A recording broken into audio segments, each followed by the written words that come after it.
എന്നോട് വളരെയധികം ആൾക്കാർ ചോദിക്കാറുണ്ട്, കാനഡയിൽ ഏത് മാർഗത്തിൽ കൂടെ വരാൻ പറ്റും, അല്ലെങ്കിൽ ഇവിടെ സ്റ്റുഡൻസായിട്ട് നിൽക്കുന്നവർക്ക് ഒരു പെർമനൻറ്റ് റെസിഡൻസി ഒക്കെ കിട്ടാൻ പ്രയാസമാണോ എന്നൊക്കെ പല ചോദ്യങ്ങളും ചോദിക്കാറുണ്ട്.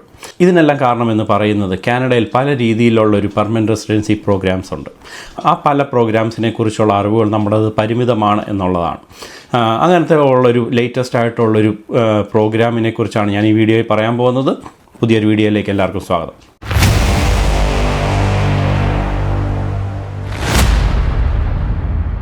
നമുക്കെല്ലാം അറിയാവുന്നതാണ് എക്സ്പെസൻട്രി പ്രോഗ്രാം എന്ന് പറയുന്നത്. ഇംഗ്ലീഷിൻ്റെ ഒരു നല്ല പ്രൊഫിഷ്യൻസി ഉള്ളവർക്ക് മാത്രമേ അതിനനുസരിച്ചുള്ള പോയിൻറ്റ്സ് കിട്ടത്തുള്ളൂ.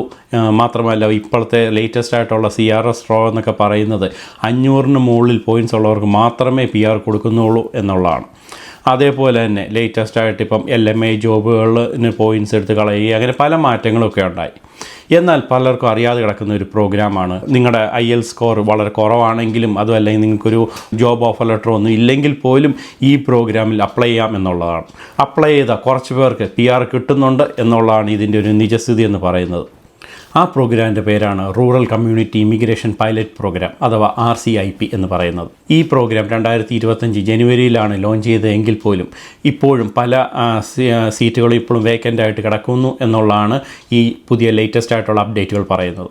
RCIP പ്രോഗ്രാം പറയുന്നത് എന്താണെന്ന് വെച്ചാൽ കാനഡയിൽ തന്നെയുള്ള ചില റൂറലായിട്ടുള്ള കുറച്ച് സ്ഥലങ്ങളുണ്ട്. റൂറലായിട്ടുള്ള സ്ഥലങ്ങളെന്ന് വെച്ചാൽ ആദ്യം ഡെവലപ്മെൻ്റ് ഒന്നും വന്നിട്ടില്ലാത്ത, അധികം ആൾക്കാരൊന്നും കേട്ടിട്ടില്ലാത്ത കുറേ സ്ഥലങ്ങളുണ്ടാവും. ആ സ്ഥലങ്ങളുടെ ഡെവലപ്മെൻറ്റ് വരാനും അവിടെ മാത്രമല്ല ആ കമ്മ്യൂണിറ്റിയിലുള്ള ലേബർ ഷോർട്ടേജും ഒക്കെ കുറയ്ക്കാൻ വേണ്ടി ഫോറിൻ നാഷണൽസ് ആയിട്ടുള്ള പല ആൾക്കാരും, അത് ചിലപ്പോൾ ഇന്ത്യയിൽ നിന്നാവാം, അതുമല്ല അറ്റ് പ്രസൻറ്റ് കാനഡയിൽ സ്റ്റുഡൻറ്റ് വിസയിലൊക്കെ വന്നിട്ടുള്ള പല ആൾക്കാരെയും ആ സ്ഥലത്തേക്ക് ക്ഷണിക്കുകയും അതിനുശേഷം ആ സ്ഥലത്ത് ജോലിക്ക് കയറുകയും ഒക്കെ ചെയ്തു കഴിഞ്ഞാൽ ആ വഴിക്ക് കാനഡയിൽ PR കൊടുക്കുന്ന ഒരു പ്രോഗ്രാമാണ് RCIP എന്ന് പറയുന്നത്. ഇത് 2025 ജനുവരിയിലാണ് ലോഞ്ച് ചെയ്തതെന്ന് ഞാൻ നേരത്തെ പറഞ്ഞല്ലോ. ഇതിനു മുമ്പ് 2024 വേറൊരു പ്രോഗ്രാമായിട്ടൊക്കെ കാനഡയിൽ ഇതുപോലത്തെ ടൈപ്പ് പല പ്രോഗ്രാംസും ഉണ്ടായിരുന്നു. ഇതൊക്കെ പലതും സക്സസ് ആയതുകൊണ്ടാണ് ഈ 2025 ഈ പ്രോഗ്രാം കുറച്ച് മാറ്റങ്ങൾ മാത്രം വരുത്തിക്കൊണ്ട് പുതിയ രീതിയിൽ വന്നേക്കുന്നത്. കാരണം ഇതിനു മുമ്പ് വരെ പല ഫീൽഡിലുള്ളവർക്കും ഈ റൂറൽ പ്രോഗ്രാമിലൊക്കെ അപ്ലൈ ചെയ്യാൻ പറ്റുമായിരുന്നെങ്കിലും എന്നാൽ 2025 ശേഷം വന്ന മാറ്റം പ്രകാരം സ്പെസിഫിക് ആയിട്ടുള്ള ചില ഫീൽഡിലുള്ളവർക്ക് മാത്രമേ ഇത് അപ്ലൈ ചെയ്യാൻ പറ്റത്തുള്ളൂ എന്നത് മാത്രമാണ് ലേറ്റസ്റ്റ് ആയിട്ട് കുറച്ച് അപ്ഡേറ്റുകൾ വന്നേക്കുന്നത്. കാനഡയിലെ 10 പ്രൊവിൻസിൽ ഏകദേശം 6 പ്രൊവിൻസോളം ഈ RCIP പ്രോഗ്രാമിൽ പാർട്ടിസിപ്പേറ്റ് ചെയ്യുകയും ഈ 6 പ്രൊവിൻസിൽ തന്നെ ഏകദേശം ഒരു 14 കമ്മ്യൂണിറ്റിയോളമാണ് ഇതിനകത്ത് ആൾക്കാരെ ക്ഷണിച്ചുകൊണ്ടിരിക്കുന്നത്. അതിൽ തന്നെ ഏകദേശം ഇപ്പം നോക്കുകയാണെങ്കിൽ കാനഡയിലുള്ള 3 റൂറലായിട്ടുള്ളൊരു കമ്മ്യൂണിറ്റിയിലാണ് ഇപ്പോൾ സാധ്യതകൾ കൂടുതൽ തെളിഞ്ഞു വരുന്നത്. നമ്മുടെ ഒരു കാനഡയിൽ തന്നെയുള്ള ടെമ്പററി വർക്കർ പ്രോഗ്രാം വെച്ച് നോക്കുമ്പോൾ ഇതിൻ്റെ ഉള്ളൊരു അഡ്വാൻറ്റേജ് എന്ന് പറയുന്നത് ഇതൊരു പെർമനൻറ്റ് റൂട്ടുള്ളൊരു സൊല്യൂഷനാണ് എന്നുള്ളതാണ്. കാരണം ടെമ്പററി വർക്കർ പ്രോഗ്രാം എന്ന് പറയുമ്പോൾ പല രീതിയിലും ടെമ്പററി ആയിട്ട് കാനഡയിൽ വരികയും ജോലി ചെയ്യുകയൊക്കെ ചെയ്തിട്ട് അവർ പല സ്ഥലത്തേക്ക് മൂവ് ചെയ്യുകയൊക്കെ ചെയ്യും. എന്നാൽ ഈ RCIP പ്രോഗ്രാം വഴി റൂറൽ ഏരിയയിലേക്ക് കൂടുതൽ ആൾക്കാർ വരികയും അവർക്കെല്ലാം പെർമനൻറ്റ് റെസിഡൻസിയൊക്കെ കിട്ടുന്നത് വഴി വീണ്ടും ആൾക്കാർ ഇങ്ങനത്തെ ഏരിയ ഒക്കെ ചൂസ് ചെയ്യുകയൊക്കെ ചെയ്യുമ്പോൾ അങ്ങനെ കിടക്കുന്ന റൂറൽ ഏരിയാസൊക്കെ ഡെവലപ്പ് ചെയ്യുകയും അത് കാനഡയ്ക്ക് ബെനിഫിറ്റ് ആവുകയും ചെയ്യും. RCIPയുടെ വർക്കിംഗ് എങ്ങനെയാണെന്ന് വെച്ചാൽ ഒരാൾ ഒരു LMI ജോബൊന്നും കൂടാതെ തന്നെ ആ കമ്മ്യൂണിറ്റി എത്തുകയും ആ കമ്മ്യൂണിറ്റിയിലെത്തി ഒരു ജോബ് സംഘടിപ്പിക്കുകയൊക്കെ ചെയ്തു കഴിഞ്ഞാൽ അവിടെ ജോലി ചെയ്യുമ്പോൾ ആ കമ്മ്യൂണിറ്റി തന്നെ ഡയറക്റ്റ് IRCCക്ക് റെക്കമെൻഡ് ചെയ്യുകയാണ് ഈ വ്യക്തി ഈ റൂറലായിട്ടുള്ള ഈ ഏരിയയിൽ ആവശ്യമുണ്ട് എന്ന് പറഞ്ഞുകൊണ്ട്.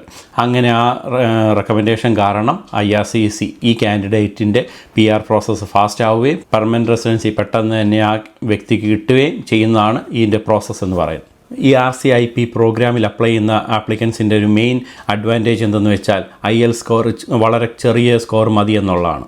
അതായത് ഒരു ലോ സ്കിൽഡ് വർക്കർ ആണെങ്കിൽ CLB4ഉം ഒരു മിഡിൽ സ്കിൽ ലേബർ ആണെങ്കിൽ CLB5ഉം ഒരു ഹൈ സ്കിൽഡ് പ്രൊഫൈലിൽ വരുന്ന ഒരു ജോബ് ഉള്ള ഒരാൾക്കാണെങ്കിൽ CLB6ഉം മതി എന്നുള്ളതാണ്. ഇത് നോർമൽ ഒരു എക്സ്പെസൻട്രി സിസ്റ്റം വഴി അപ്ലൈ ചെയ്യുന്നവരുടെ CLB സ്കോറിനേക്കാളും വളരെ കുറവാണ് എന്നുള്ളതാണ് ഈ പ്രോഗ്രാമിൽ ഏറ്റവും കൂടുതൽ ആൾക്കാരെ ആകർഷിക്കാനുള്ള മെയിൻ കാര്യമെന്ന് പറയുന്നത്. കാനഡയിൽ തന്നെയുള്ള 14 കമ്മ്യൂണിറ്റീസാണ് ഈ പ്രോഗ്രാമിൽ ഓൾറെഡി പാർട്ടിസിപ്പേറ്റ് ചെയ്യുന്നത് എന്ന് ഞാൻ നേരത്തെ പറഞ്ഞല്ലോ. അതിൽ തന്നെ 3 ടൗൺസാണ് ഏറ്റവും കൂടുതൽ ആൾക്കാർക്ക് PR കിട്ടാനുള്ള സാധ്യതയുള്ളത്. അതെന്ന് പറയുന്നത് മാനിറ്റോബയിലുള്ള ബ്രാൻഡൺ, ഒണ്ടാരിയോയിലുള്ള സൂസൻ മരിയൻ, ഒണ്ടാരിയോ തന്നെയുള്ള ടിമിൻസ്. ആദ്യമായിട്ട് മാനിറ്റോബയിലെ ബ്രാൻഡനെ കുറിച്ച് നമ്മൾ പറയുവാണെങ്കിൽ 4 ജോലിയിലുള്ളവർക്കാണ് ഇത് അപ്ലൈ ചെയ്യാനുള്ള പോസിബിലിറ്റി ഉള്ളത്. ഒന്നെന്ന് പറയുന്നത് ഹെൽത്ത് കെയർ, ട്രേഡ്, മാനുഫാക്ചറിങ്, അതേപോലെ തന്നെ ഏർലി ചൈൽഡ്ഹുഡ് എഡ്യൂക്കേഷൻ. ഇതിൽ തന്നെയുള്ള 180 അലോക്കേറ്റഡ് ആയിട്ടുള്ള സ്പോർട്സിൽ തന്നെ 15% ഹെൽത്ത് കെയറിന് വേണ്ടിയാണ് മാറ്റി വെച്ചേക്കുന്നത്. General practitioner, nurses, lab technician, അതേപോലെ തന്നെ സ്പെഷ്യലിസ്റ്റ്. ഇനി ട്രേഡിനകത്ത് വരുന്നത് carpenters, plumbers, welders and mechanics. മാനുഫാക്ചറിങ്ങും ഈ ടൗണിൽ വളരെ ഇമ്പോർട്ടൻ്റ് ആയിട്ടുള്ളൊരു ഫീൽഡാണ്. അതിൽ തന്നെയുള്ള butchers, meat cutters and production technicians. ലാസ്റ്റിലത്തെ ഈ മാനുഫാക്ചറിങ് ഫീൽഡിൽ അപ്ലൈ ചെയ്യണമെന്നുണ്ടെങ്കിൽ CLB 4 മാത്രം മതി എന്നുള്ളതാണ് ഏറ്റവും വലിയ അഡ്വാൻറ്റേജ് എന്ന് പറയുന്നത്. രണ്ടാമത്തെ RCIP പ്രോഗ്രാമിലുള്ള ഒരു ടൗണായിട്ടുള്ള സൂസൻ മേരി, അത് ഒണ്ടാരിയോയിൽ തന്നെയാണ്. 300 പെർമനൻറ്റ് റെസിഡൻസി സ്പോട്ട്സാണ് ഈ 2025 ഇതിൻ്റെ മെയിൻ ഫീൽഡ് എന്ന് പറയുന്നത് health care, engineering, social service, അതേപോലെ തന്നെ ഹോസ്പിറ്റാലിറ്റി. ഈ ടൗണിൽ എപ്പോഴും അവർ റിക്രൂട്ട് ചെയ്യുന്ന 3 ജോബുകളെന്ന് പറയുന്നത് ലൈസൻസർ പ്രാക്ടിക്കൽ നേഴ്സ് പ്രാക്ടീഷണർ, അതേപോലെ തന്നെ ഫാർമസി ടെക്നീഷ്യൻ. ഇനി എൻജിനീയേഴ്സിൽ നമ്മൾ നോക്കുമ്പോൾ ഏറ്റവും കൂടുതൽ ഡിമാൻഡുള്ളത് engineers in mechanical, electrical, drafting field, അതേപോലെ തന്നെ എൻജിനീയറിംഗ് ടെക്നോളജിസ്റ്റിന്. ഈ എൻജിനീയറിങ്ങിൻ്റെ ഒരു ഹൈ സ്കിൽഡ് പ്രൊഫഷൻ ആയതുകൊണ്ട് തന്നെ അതിന് വേണ്ടിയത് CLB 6 ആണ്.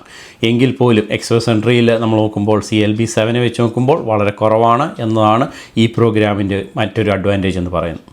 ഈ ടൗണിലെ ഈ പ്രോഗ്രാമിൽ ഫുഡ് ആൻഡ് ഹോസ്പിറ്റാലിറ്റി ഫീൽഡിൽ വരുന്നവരിൽ വെറും 10 പേരെ മാത്രമേ എടുക്കുന്നുള്ളൂ എന്നതാണ് ഈ പ്രോഗ്രാമിൻ്റെ ആകെയുള്ളൊരു ഡിസഡ്വാൻറ്റേജ് എന്ന് പറയുന്നത്. ഇനി മൂന്നാമത്തെ ടിമിൻസ് ഒണ്ടാരിയോ എന്ന് പറഞ്ഞ് ഈ ടൗണിൽ ബാക്കിയുള്ള 2 ടൗണുകൾ വെച്ച് കമ്പയർ ചെയ്യുമ്പോൾ ഇവിടെ കൂടുതൽ അഡ്മിനിസ്ട്രേറ്റീവ് ലെവലിലുള്ള പ്രൊഫഷണൽസിനെയാണ് ഈ പ്രോഗ്രാമിലേക്ക് അവർ ഇൻവൈറ്റ് ചെയ്യുന്നത്. ഇതിൽ തന്നെ ഫിനാൻഷ്യൽ അഡ്വൈസർ, അഡ്മിനിസ്ട്രേറ്റീവ് ഓഫീസർ, അതുപോലെ തന്നെ അക്കൗണ്ടിങ് ടെക്നീഷ്യൻസ്. ടിമിൻസിലും ഹെൽത്ത് കെയർ ആൾക്കാരെ വിളിക്കുന്നുണ്ട്. അതിൽ തന്നെ ഉള്ളത് പേഴ്സണൽ സപ്പോർട്ട് വർക്കർ അല്ലെങ്കിൽ PSW, ലാബ് ടെക്നീഷ്യൻസ്, അതേപോലെ തന്നെ വെറ്റിനറിയൻസ്. ഇനി അടുത്തായിട്ടുള്ള എഡ്യൂക്കേഷൻ ഫീൽഡിനകത്ത് അവർ ഈ ടിമിൻസ് എന്ന് പറഞ്ഞ സ്ഥലത്തേക്ക് ജോബ് ഓപ്പർച്യൂണിറ്റീസ് ഉള്ളത് ടീച്ചേഴ്സും അതേപോലെ തന്നെ ഏർലി ചൈൽഡ്ഹുഡ് എഡ്യൂക്കേറ്റേഴ്സും. ടിമിൻസിൻ്റെ ഈ പ്രോഗ്രാമിനകത്തുള്ള ട്രേഡ് സെക്ടറിൽ വരുന്നത് electricians, welders, painters, heavy duty mechanics. ഇനി ട്രാൻസ്പോർട്ടേഷൻ ആൻഡ് ലോജിസ്റ്റിക്സിൽ വരുന്നത് truck drivers, heavy equipment operators. ഇനി അടുത്തായിട്ടുള്ള നാച്ചുറൽ റിസോഴ്സസ് സെക്ടറിൽ വരുന്നത് ലോഗിങ്, അതുപോലെ തന്നെ പൾപ്പ് പ്രോസസ്സിംഗ്. കാനഡയിൽ PR കിട്ടാൻ പ്രയാസമാണോ, സ്റ്റുഡൻറ്റ് വിസയിൽ വന്നിട്ടുള്ളവർക്ക് തിരിച്ചു പോകേണ്ടി വരുമോ എന്നൊക്കെയുള്ള പല ചോദ്യങ്ങൾക്കും ഉത്തരമെന്ന് പറയുന്നത് ഇതുപോലെയുള്ള ചെറിയ ഒരു ഓപ്പർച്യൂണിറ്റി പോലും നമ്മളതിന് അപ്ലൈ ചെയ്യുക എന്നുള്ളതാണ്. ഇതുപോലത്തെ പല ഇൻഫോർമേഷൻസും അത് വളരെ ചെറുതായിക്കോട്ടെ അതെല്ലാം ഞാൻ നിങ്ങളുടെ മുന്നിലേക്ക് എത്തിക്കുന്നതായിരിക്കും. അതുകൊണ്ട് തന്നെ ഈ ചാനൽ ആദ്യമായിട്ട് കാണുകയാണെങ്കിൽ ഒന്ന് സബ്സ്ക്രൈബ് ചെയ്ത് കഴിഞ്ഞാൽ ഇതുപോലത്തെ നോട്ടിഫിക്കേഷൻസ് എല്ലാം നിങ്ങൾക്ക് എത്തുകയും ഇത് ഒരാൾക്കെങ്കിലും ഉപകാരപ്പെടുകയൊക്കെ ചെയ്തേക്കാം. അതുകൊണ്ട് തന്നെ നിങ്ങൾക്ക് പലർക്കും അറിയാവുന്നവർക്കെല്ലാം ഷെയർ ചെയ്യുകയൊക്കെ ചെയ്യുക. പുതിയ വീഡിയോ ആയിട്ട് കാണുന്നവരെ it's me AJ signing off. By.